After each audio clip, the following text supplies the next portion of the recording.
Olá, galerinha. Estamos começando mais uma semana. Se liga nessa meditação. A lição dessa semana está na nova apostila que vocês receberam. Páginas 2 e 3, lição de número 1, cujo título é Saulo muda seu caminho.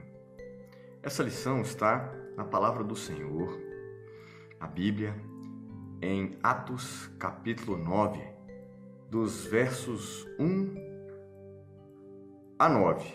Nós vamos ler juntos. Atos capítulo 9, versos 1 a 9, diz assim: Saulo, respirando ainda ameaças e morte contra os discípulos do Senhor, dirigiu-se ao sumo sacerdote. Ele pediu cartas para as sinagogas de Damasco, a fim de que, caso achasse alguns que eram do caminho, assim homens como mulheres, os levasse presos para Jerusalém.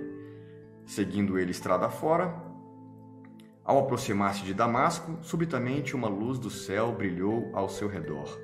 E caindo por terra, ouviu uma voz que lhe dizia: Saulo, Saulo, por que me persegues? Ele perguntou: Quem és tu, Senhor? E a resposta foi: Eu sou Jesus, a quem tu persegues. Mas levanta-te e entra na cidade, onde te dirão o que te convém fazer. Os seus companheiros de viagem pararam emudecidos ouvindo a voz, não vendo, contudo, ninguém. Então se levantou Saulo da terra e, abrindo os olhos, nada podia ver. E guiando-o pela mão, levaram-no para Damasco. Esteve 3 dias sem ver, durante os quais nada comeu nem bebeu. Essa passagem você já conhece, não é verdade? Mas eu gostaria hoje de meditar juntos, de meditarmos acerca de 2 pontos importantes. O primeiro, e é mostrado no texto, trata da cegueira de Paulo. Então, o contexto era de perseguição. Paulo estava ali no Sinédrio, junto aos fariseus, junto aos mestres da lei, e enfim, ele perseguia, ele colocava em prisão, ele açoitava, ele, enfim, era aquele que fazia, a justiça com as próprias mãos a todo cristão. E esse era o cenário. Jerusalém parecia já estar sob controle. Porém, muitos cristãos, como sabemos, haviam dispersado e ido para outras cidades, e uma delas era Damasco. E Paulo então pede, Saulo ainda, pede ao chefe do Sinédrio, a Caifás, autorização para ir até aquela cidade e perseguir e colocar em cárcere, enfim, trazer preso para Jerusalém todo aquele que anunciasse o nome de Cristo, o nome de Jesus. E assim ele o fez. Porém, no caminho, como se sabe, ele foi afetado, foi impactado por aquela luz forte, não é verdade?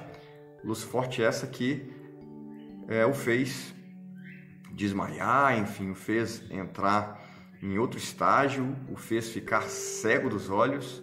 Porém, essa cegueira, ela já existia. Primeiro ponto que eu queria discutir com vocês essa cegueira de Paulo, ela já acontecia. Não era uma cegueira física, como aconteceu durante a viagem para Damasco, mas era uma cegueira espiritual. Paulo confundia o zelo às coisas de Deus, o zelo com as leis do Senhor, com fanatismo. Fanatismo esse que chegava à beira de perseguição, açoites, morte, enfim, entrar na casa das pessoas que tinham cultura ou tinham uma fé diferente da dele, e então pessoas essas eram perseguidas, eram presas, eram humilhadas. Essa era a primeira cegueira de Paulo. Ele tinha as escrituras à sua disposição. Ele conhecia a palavra, mas conhecia apenas com os olhos naturais. O olho do espírito, o olho do coração estava fechado. E ele confundia esse zelo, essa responsabilidade das coisas de Deus com as coisas do Senhor, com fanatismo. Ele não tinha esse zelo vinculado ao amor, que era justamente a obra de Cristo e, por consequência, a obra e a fé dos cristãos, né? Tanto que Jesus já estava orando com o Pai. E o que ele diz a Paulo? Saulo, Saulo, por que me persegues? Sim, porque os cristãos são o corpo de Cristo. O corpo de Cristo. E então veio Cristo, o cabeça, e pergunta a Saulo, por que me persegue? Ora, Saulo nunca tinha perseguido Jesus fisicamente, mas ele estava ali açoitando, perseguindo, prendendo, humilhando os cristãos, que são corpo de Cristo. E então, Saulo leva aquele choque e Jesus dá as diretrizes, dá as orientações, não é verdade? Para que ele entre na cidade e espere. Bom, a palavra de Deus diz no capítulo 9, no verso 9, que acabamos de ler, que esteve 3 dias sem ver, durante os quais nada comeu nem bebeu. Paulo não comeu e não bebeu durante 3 dias. Aí é que está. Será que é porque ele não tinha fome ou porque de fato chegou a ele a visão espiritual? A visão espiritual, então, a primeira e mais importante cegueira da qual Paulo sofria, estava curada. Paulo então começava a ver, meu Deus, eu persegui o Messias, o Filho de Deus, o dono da salvação, o Rei do universo. Eu persegui Jesus. E quando isso acontece, quando ele é liberto da cegueira espiritual, ele simplesmente cai em oração. Mais para frente, no verso 11, quando Jesus dá a orientação a Ananias para que ele vá até a casa da rua direita, não é verdade? E ore por Paulo, abençoe Paulo. Jesus diz assim no verso 11: então o Senhor lhe ordenou: dispõe-te, vai à rua que se chama direita, e na casa de Judas procure por Saulo, apelidado Tarso, pois ele está orando. Então ele não comia há 3 dias. Ele estava orando, porque estava liberto da cegueira espiritual. Agora ele era um novo homem e veio todo aquele arrependimento e gratidão, que são os reflexos imediatos da transformação quando somos libertos da cegueira espiritual, quando entendemos que Jesus é nosso Salvador.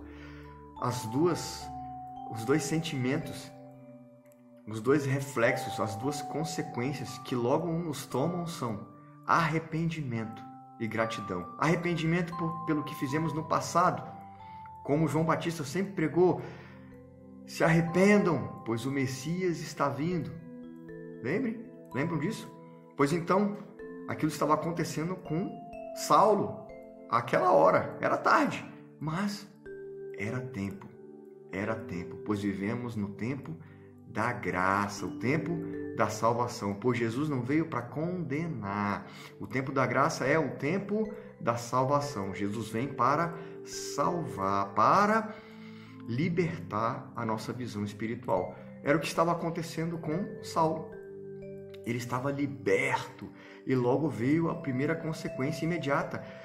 Meu Deus, arrependimento e ao mesmo tempo gratidão, porque agora ele estava liberto. Agora ele podia enxergar. Mas Jesus tinha, além da libertação de Paulo, Jesus tinha planos para a vida de Paulo. planos para que ele fosse um ministro da palavra, para que ele ensinasse aos gentios e aos reis e também aos judeus. Pois então,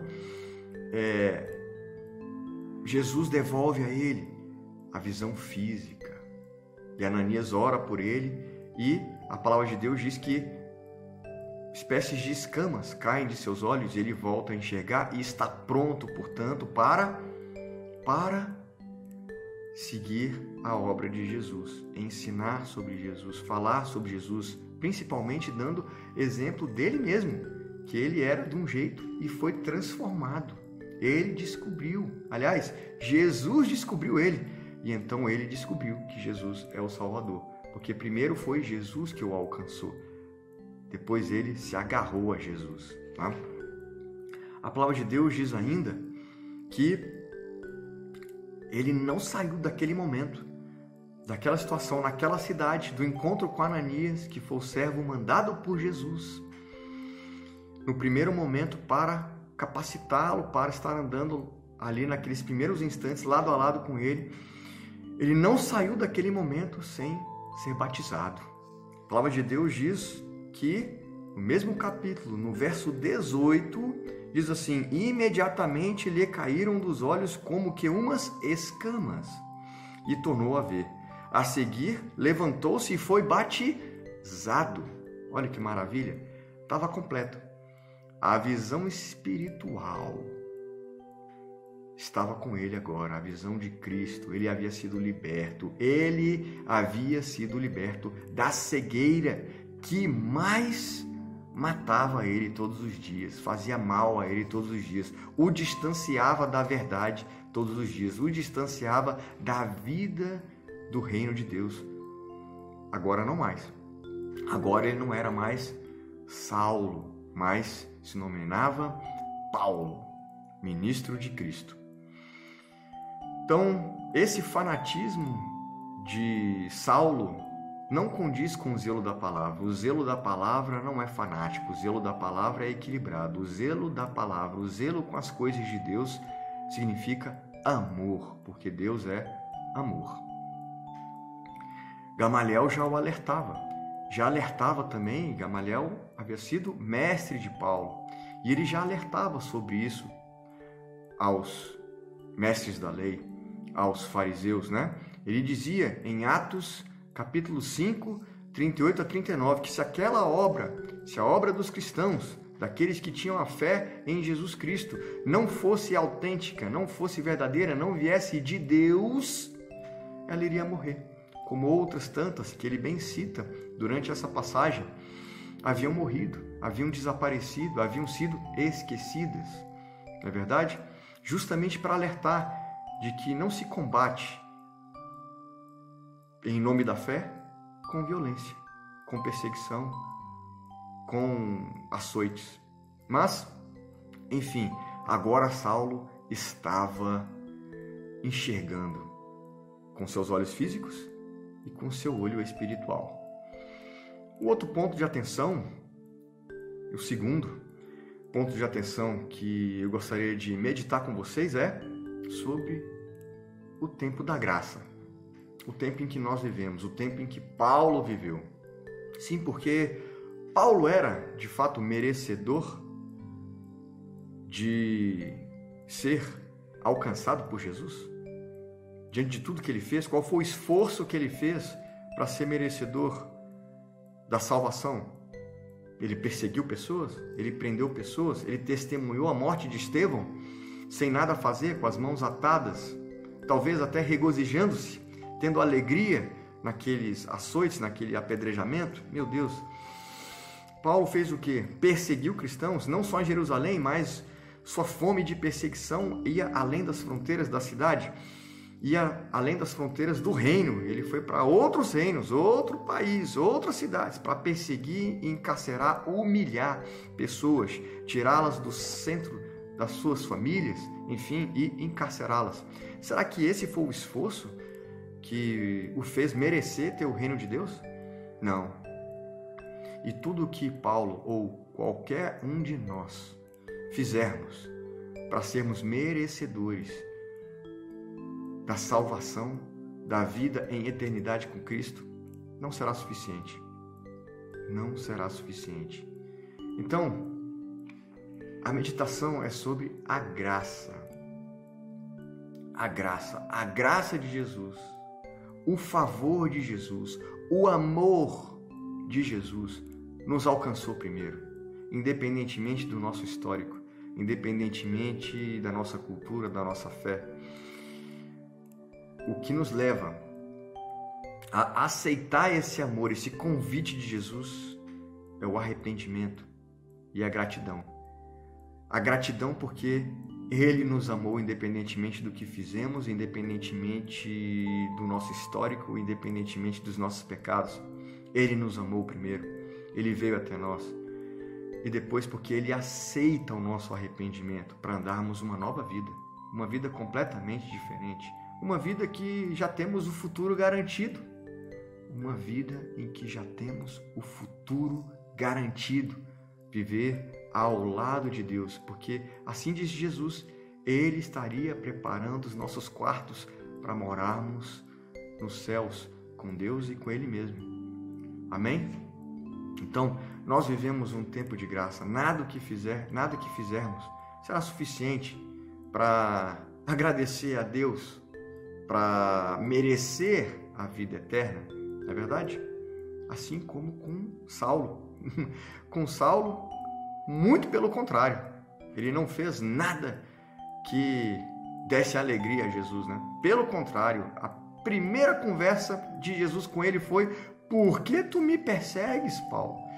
Então, foi uma conversa franca, mas uma conversa que tinha amor. Ele aceitou o arrependimento de Paulo. Tanto que Paulo fica 3 dias sem comer, sem beber, em oração todo o tempo, com vergonha, com arrependimento, ao mesmo tempo com gratidão. Obrigado, Deus. Obrigado, Jesus, porque tu me fizestes enxergar a verdade. Eu estava cego.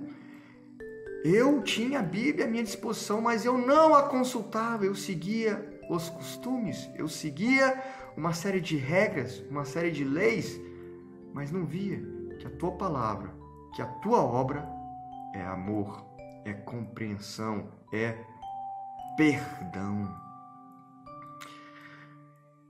Então, crianças, o arrependimento e a gratidão são os reflexos imediatos plantados no nosso coração diante da nossa salvação, diante do presente que Jesus nos entrega, diante do amor de Jesus por nós, diante da graça e do favor que Deus tem por nós através de Jesus, que é a revelação de amor que Deus tem para nós.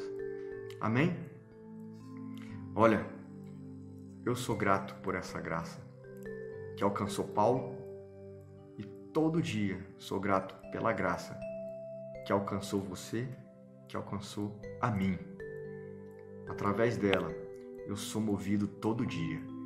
Por meio dessa graça, eu me estimulo, eu sou motivado diariamente a viver uma vida de relacionamento com Jesus, de amor com Jesus.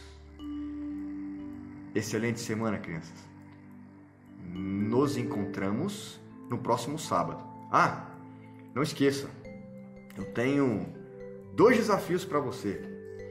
O primeiro está em 2 Coríntios, o livro de 2 Coríntios, capítulo 5, verso 17. Grave esse texto. Ele diz: e assim, se alguém está em Cristo, é nova criatura. As coisas antigas já passaram, eis que se fizeram novas. Grave esse texto. E também um outro texto que eu gostaria que você visitasse, que você meditasse durante essa semana, na terça, na quarta, na quinta, até o sábado, que diz assim, está em Tiago, capítulo 1, verso 17, diz assim: toda boa dádiva e todo dom perfeito são lá do alto, descendo do Pai das luzes, nosso Deus, em quem não pode existir variação nem sombra de mudança. Deus é amor e ponto. Amém? Pois então, medite e nós nos encontramos no sábado à tarde para continuar nossa aula. Deus abençoe.